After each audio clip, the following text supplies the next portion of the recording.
Après 2 saisons décevantes où Ferrari n'a pas pu gagner une seule course, l'équipe a mis toute son attention sur la saison 2022. L'équipe italienne a fourni à ses pilotes Charles Leclerc et Carlos Sainz un kit vraiment compétitif pour se battre pour l'avant 2022. Une nouvelle F1.75 ayant des côtés élevés et une suspension arrière redesignée. L'équipe a également déclaré faire des réelles améliorations sur leur moteur à combustion interne. Tout le staff technique de Ferrari a travaillé dur jour et nuit afin de réaliser le grand objectif de l'équipe de prendre la tête du championnat du Formule 1. Le début a été marqué par une victoire spectaculaire de Charles Leclerc dans la course d'ouverture de la saison au Bahreïn, suivi par son coéquipier. Mais le déteneur du titre, Max Verstappen, est revenu à la première place dans la deuxième compétition, le Grand Prix d'Arabie Saoudite. La rivalité entre Leclerc et Verstappen s'est poursuivie en Australie, où le premier pilote de Ferrari a pu obtenir une fois de plus la première place. Avant Imola, l'équipe italienne avait pour objectif de réaliser une grande victoire à domicile pour rendre ses fans fiers. Cependant, Max Verstappen a pu gâcher la joie de Ferrari avec une arrivée 1-2 pour son équipe Red Bull.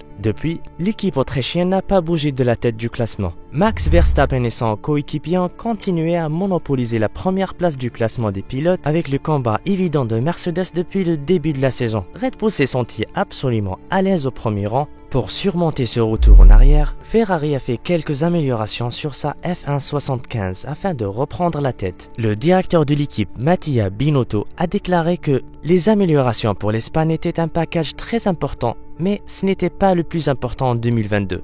Ce sera un package important, mais pas le plus important de la saison.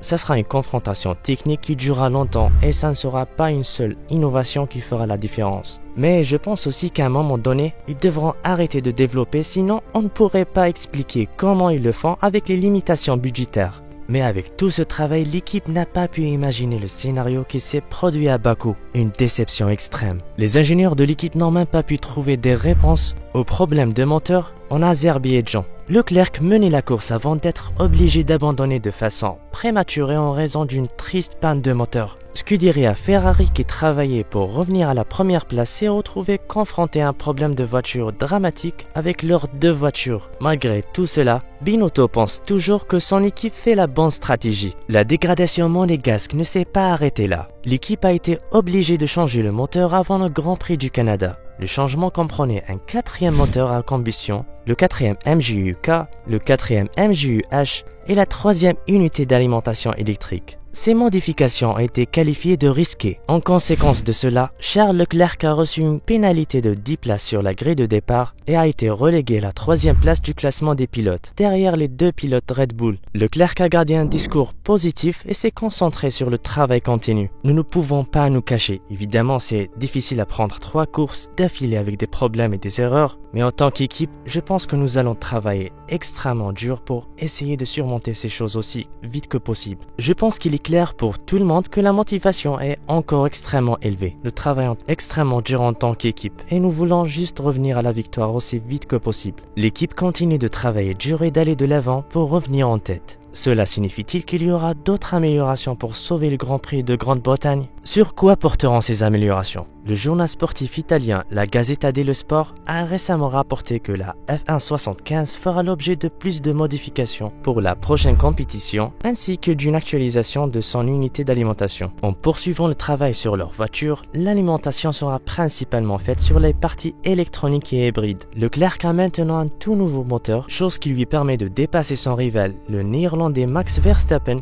dans le Grand Prix de Grande-Bretagne. Mattia Binotto est encore plein d'espoir et pense que son pilote a une grande chance de prendre l'avantage dans les courses restantes et de gagner des points supplémentaires. Nous avons maintenant une nouvelle unité d'alimentation pour les prochaines courses. Nous avons 4 courses avant la pause estivale qui seront importantes pour Charles. Il peut attaquer et essayer de récupérer des points s'il peut. Nous allons à Silverstone où on s'attend à ce que nos rivaux introduisent quelques développements, mais nous avons certainement l'intention d'être compétitifs là-bas. Avec tous les efforts fournis par Ferrari, l'équipe n'a pas pu rattraper ses rivaux. Les données collectées lors du GP canadien indiquent que l'équipe italienne pourrait avoir plus de problèmes de moteur que ce qu'on en pensait. Cependant, Ferrari espère aller de l'avant le week-end prochain lors du Grand Prix de Grande-Bretagne, en ajoutant un certain nombre de modifications qui pourraient sauver l'équipe. Charles Leclerc a déjà essayé l'une d'entre elles au Canada. L'aileron arrière plus léger a été approuvé par les ingénieurs de l'équipe et apparaîtra sur les deux voitures à Silverstone. L'aileron arrière précédent était en fait moins rond et plus pointu sur les côtés par rapport à la nouvelle version. Ferrari, qui a remporté le GP d'Angleterre la dernière fois en 2018, apportera également un fond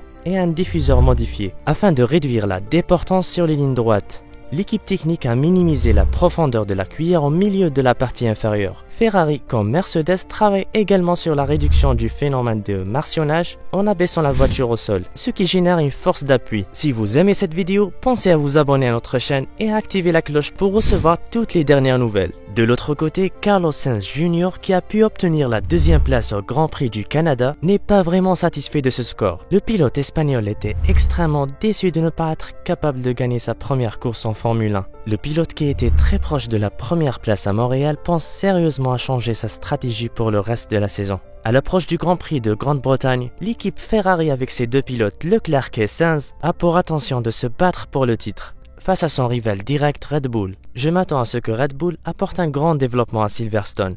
Nous devons comprendre ce qu'ils ont apporté par rapport à ce que nous ferons.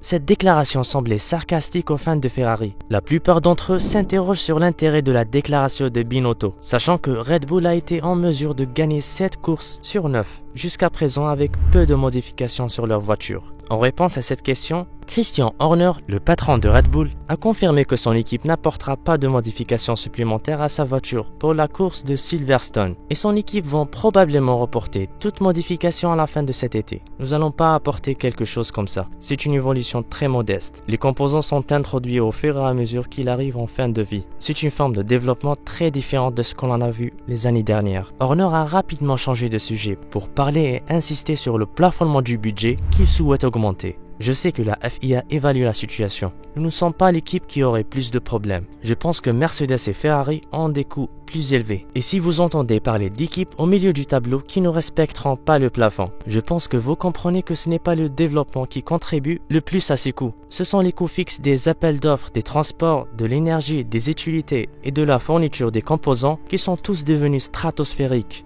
Je pense qu'il faut faire preuve de bon sens car la situation pourrait empirer. Nous avons plus de revenus grâce aux accords que la Formule 1 est en train de signer, donc ce n'est pas un problème de liquidité. Dites-nous dans les commentaires en bas ce que vous en pensez des nouvelles modifications apportées par Ferrari à Silverstone. Ces changements aideront-ils Leclerc à revenir sur le devant de la scène? Selon vous, qui sera le vainqueur du Grand Prix de Bretagne? Donnez-nous vos pronostics. C'était tout pour la vidéo d'aujourd'hui. Participez au concours de notre chaîne, invitez vos amis et consultez nos dernières vidéos pour plus d'informations sur la Formule 1. Merci d'avoir regardé, à la prochaine fois.